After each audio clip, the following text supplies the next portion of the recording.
Hey everyone, welcome back. Joining me today are Michael Kitces and Alan Moore, co-founders of XY Planning Network. Gentlemen, thank you for joining me. Thanks so much. Now, you guys had a hack session here at the Shareholders Service Group talking about 5 trends that advisors need to have on their radar with respect to changes in the industry.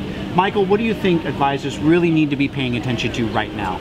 So to me, the trend to pay attention to right now is the ongoing flow of technology into our space. And I don't mean about our robo-advisors coming to destroy all of us and take all of our clients. To me, the fundamental point to recognize is that robo-advisors are really nothing more than a step in an ongoing trend that we've seen for decades of technology undermines a simple thing that we do and forces up the value chain. So we used to sell stocks, then brokerage firms did that cheaper, so we sold mutual funds, then you could do that online, so we've done portfolio asset allocation. Now robo-advisors are doing that, and so we just have to keep evolving up the line, up the value chain. And so while I don't think that that's going to be the death of advisors any more than online brokerage or discount brokerage or the other trends have been over the past several decades, it does mean we need to be ready to move up the value chain. So what are you doing that goes above and beyond just portfolio construction advice?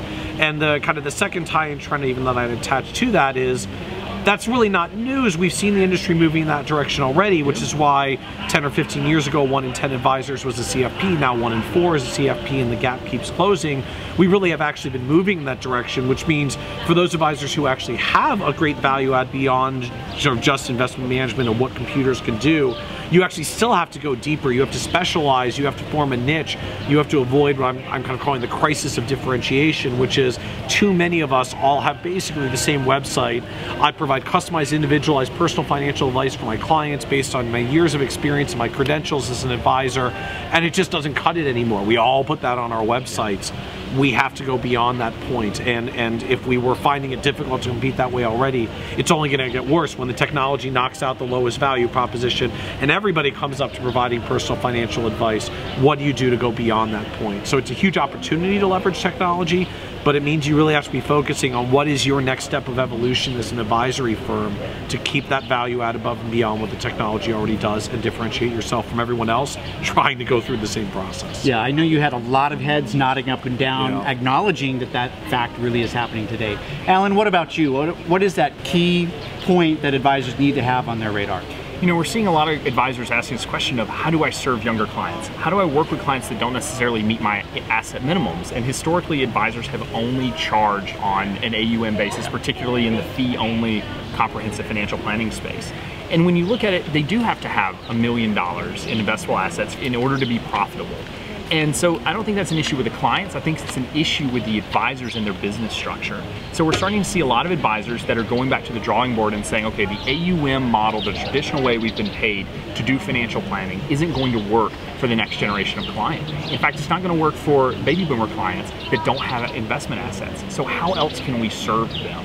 And the answer has been that a lot of advisors are moving towards charging a monthly subscription fee structure for financial planning. And they're giving comprehensive financial planning advice, and they're charging on a monthly basis. Because let's be honest, we pay all of our bills on a monthly basis. Every bill is paid monthly.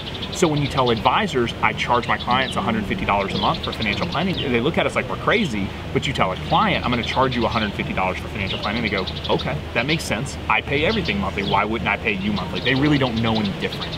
And what this is basically allowing advisors to do, it's opening the door to working with an immense number of clients that we never had access to before, because it's opening the door to all of the clients that don't have $500,000 or $1 million in investable assets. Some of these clients may be the ones that had all their money locked up in 401ks, or were high income earners and savers, or just plain out flat younger and just couldn't afford a comprehensive financial planner before. And this is a massive trend that we're seeing towards advisors being able to work with an entirely new demographic of clients.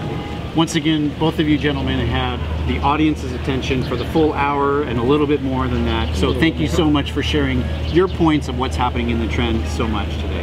Thank you. Thank you.